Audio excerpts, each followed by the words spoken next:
Hey, welcome back to another evening devotion. Tonight's devotion is called True Love, and it reads, So now faith, hope, and love abide. These three, but the greatest of these is love. 1 Corinthians 13 and 13. And the devotion reads, Human beings crave love.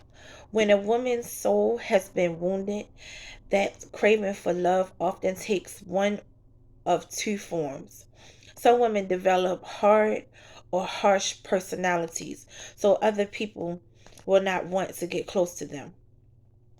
If the wounds in their souls are related to men, they may make firm decisions not to trust men or not to build relationships with men at all.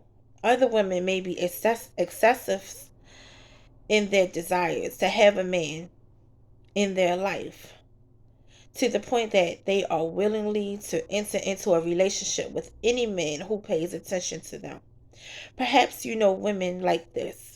Women who seems to go from one unhealthy relationship to another. Maybe you have even done it yourself. You keep thinking the next man in your life will finally be the right one, only to find yourself disappointed. When a woman has a string of relationships that never satisfy her, two things are usually true. One, she has not yet found her fulfillment in God alone. And two, she has not yet learned what real love is. In order to stop the cycle of craving love, seeking from a man, and being disappointed, a woman's soul needs to be healed.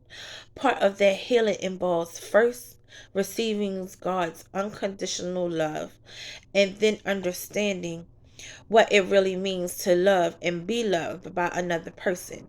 I want to share some things I hope will help you in your love relationships with other people. Only God can love us perfectly, but 1 Corinthians 13, which is called the love chapter of the Bible, helps us understand what real love is. If someone says, I love you, but isn't demonstrating the attributes of love in this chapter, you might want to think twice before believing the person and going very far in a relationship. Love is something that can be seen and felt. It is displayed in varieties of ways. When you are trying to decide whether someone loves you and whether you love that person, you can use qualities mentioned in 1 Corinthians 13 as a guide. It says that love is patient, kind, and not envious, not boastful, and not ignorant or rude. It also does not demand its own way and is not irritable.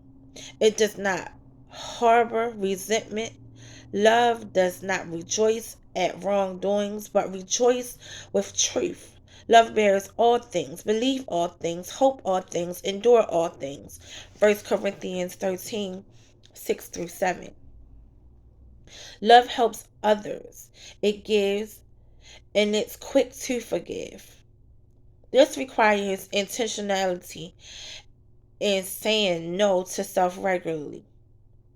The basic qualities of love in 1 Corinthians 13 gives us plenty to think about when we consider whether we love someone else and whether they love us. Remember, only God can love you perfectly. Other human beings will let us down, but when we know what true love looks like, we can be wise in our relationships. I walk in love and develop healthy relationships with others. Remember that you can always find the true love in God. Because if we don't love God, we can't love the next person. So I pray that you find the true love in God first and then in man second. So thanks for tonight's devotion. I pray this bless you. Encourage someone, love on each other, and we'll talk soon. Bye.